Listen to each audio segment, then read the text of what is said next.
글로벌 외신센터입니다. 오늘도 말씀 주신 세 가지 소식들 위주로 김민하 캐스터와 함께 체크해 보겠습니다. 안녕하세요. 안녕하세요. 네, 첫 번째 소식부터 좀 체크를 해볼까요? 지금 연준 측에서 금리 인상 기조를 좀 가져가고 있는데 여전히 높은 금리 인상 기조를 유지할 것이라고 이렇게 멘트가 나왔더라고요. 네, 맞습니다. 블룸버그 통신 보도 내용입니다. Fed officials reinforce rate hike calls, says market got message.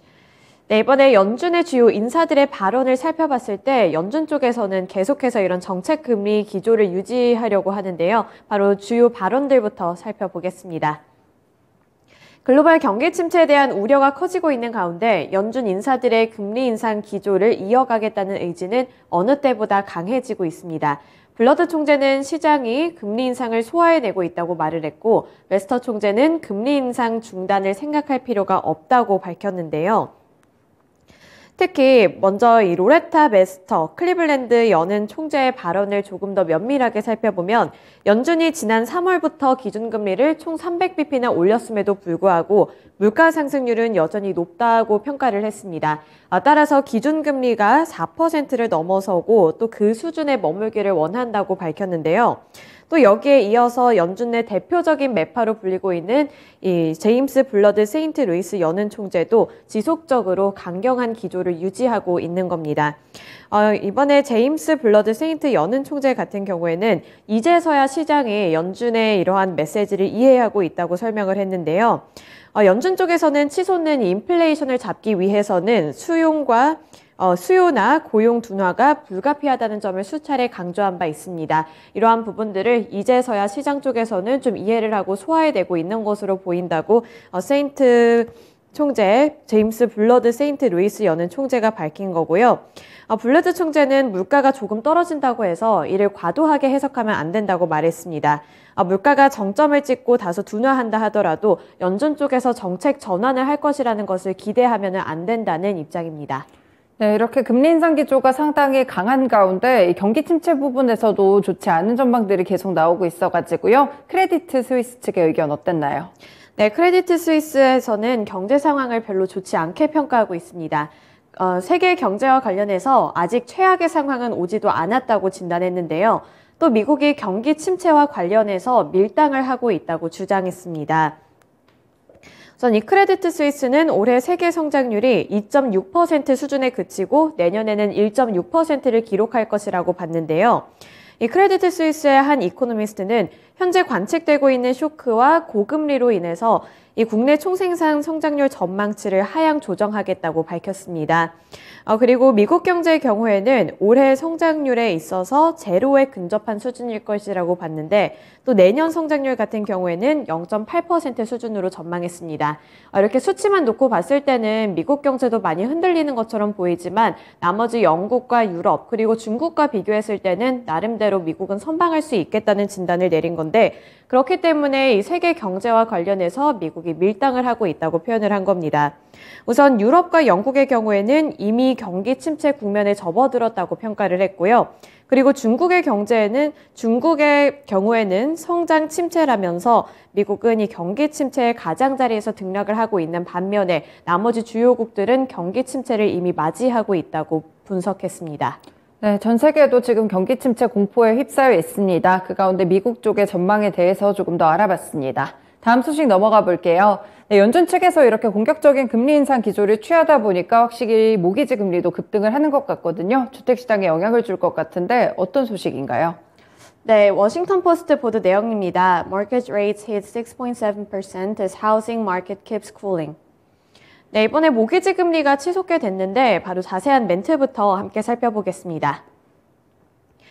미국의 모기지 금리가 글로벌 금융위기 이후 최고치를 기록했습니다. 30년 고정 모기지 금리는 평균 6.7%로 전주보다 0.4%포인트 이상으로 급등했는데요. 1년 전에 기록했던 3.01%와 비교했을 때는 2배를 훌쩍 뛰어넘는 수준으로 최고치를 다시 한번 갈아치운 겁니다. 이 모기지 금리 급등세는 연준 쪽에서 3연속으로 자이언트 스텝을 밟았기 때문인데요. 금리 급등이 가뜩이나 식어가고 있는 이 미국 주택 시장에서 더 강한 하방 압력이 나타날 수 있을 것이라는 암울한 전망도 함께 제시가 되고 있습니다.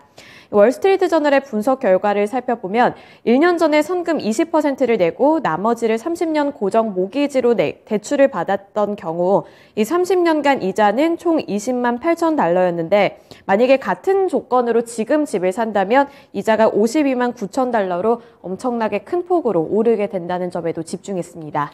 네, 주택시장 침체가 이런 부분에서 온다는 점도 함께 좀 알아두시면 좋을 것 같습니다. 마지막 소식으로 좀 넘어가 볼게요. 네, 독일 측에서는 지금 에너지 가격을 진정시키기 위해서 펀드를 좀 구성하고 있는데 물가가 많이 오르고 있나 봐요. 네, 그렇습니다. 우선은 에너지 내용부터 살펴볼 텐데 로이터 통신 보도 내용이고요. German annual inflation rate at 10% in September. Business Insider citing government sources. 네, 이번에 독일 상황 어떻게 흘러가고 있는지 자세하게 보겠습니다. 에너지 가격 급등에 따른 가계와 기업의 부담을 줄여주기 위해서 독일이 200억 유로, 한화로 약 280조 원의 지원 펀드를 만들기로 했습니다. 올라프 숄츠 독일 총리의 발언을 살펴보면 러시아에서 더는 가스 공급이 이뤄지지 않을 것이라고 말을 했는데요.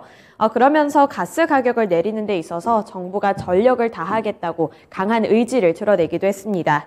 독일 정부 쪽에서는 가스 사용 고객에게 부과하기로 했던 이 가스 부담감은 도입하지 않는 대신에 이번 지원금으로 파산 위기에 몰린 가스 공급 업체들을 구하겠다는 계획을 발표했습니다. 네, 그렇다면 지금 독일의 소비자 물가가 상당히 좀 오르고 있다는 뜻이 될 것 같은데 어느 정도 수준인가요? 네, 에너지 가격이 이렇게 치솟고 계속해서 에너지 위기에 놓여 있자 독일 쪽에서도 이 CPI가 큰 폭으로 올랐는데요. 독일 정부가 연이어 내놓은 가계 대책에도 불구하고 독일의 9월 소비자 물가는 10% 뛰어오르면서 1951년 이후 최고치를 기록했습니다. 지금 이렇게 물가 상승률도 심상치가 않아 보입니다. 71년여 만에 최고치를 기록을 한 건데 지난 3개월 동안 7%대 후반을 기록하고 있었지만 이번에 러시아의 우크라이나 침공으로 인해 에너지 가격이 급등하게 되면서 하반기부터 도입한 이 가계 부담 경감 대책이 이달부로 중단이 되면서 지금 더 큰 폭으로 치솟고 있는 겁니다. 여기서 더 큰 문제는 10월의 물가 상승폭은 더 커질 수 있다는 부분인데요. 지금 경제 전문가들의 의견은 겨울이 다가오면서 난방용 에너지 수요가 높아지게 되고 이렇게 될 경우에는 에너지 가격이 더 치솟게 되면서 물가 상승률 또한 더 급격한 속도로 오를 수 있다는 겁니다. 독일 중앙은행인 분데스방크 역시 이번에 보고서를 냈는데 두 자릿수대 물가 상승세가 향후 수개월간 이어질 수 있을 것이라고 전망했습니다. 독일의 물가 상승률이 다시 민낯을 보여주고 있다면서 이러한 부분들에 어느 정도 마음의 준비가 필요하다고 분석을 했는데요. 이게 더 큰 문제가 되는 이유가 물가 상승폭이 다른 국가들에 비해서 상대적으로 안정적으로 평가가 되고 있는 이 독일에서조차 물가 상승률이 이렇게 큰 폭으로 올랐다는 것은 다른 나머지 국가들도 이러한 영향을 피해가지 못할 것이라는 해석이 나올 수 있기 때문입니다. 네, 인플레이션이 정말 전 세계적인 현상으로 좀 번지고 있습니다. 이렇게 최근에 좋지 않은 소식들이 많이 나오고 있는데 금리 인상 기조라든지 경기 침체 그리고 물가 인상까지 세 가지 소식들 함께 체크해봤습니다. 고맙습니다. 지금까지 글로벌 외신센터였습니다.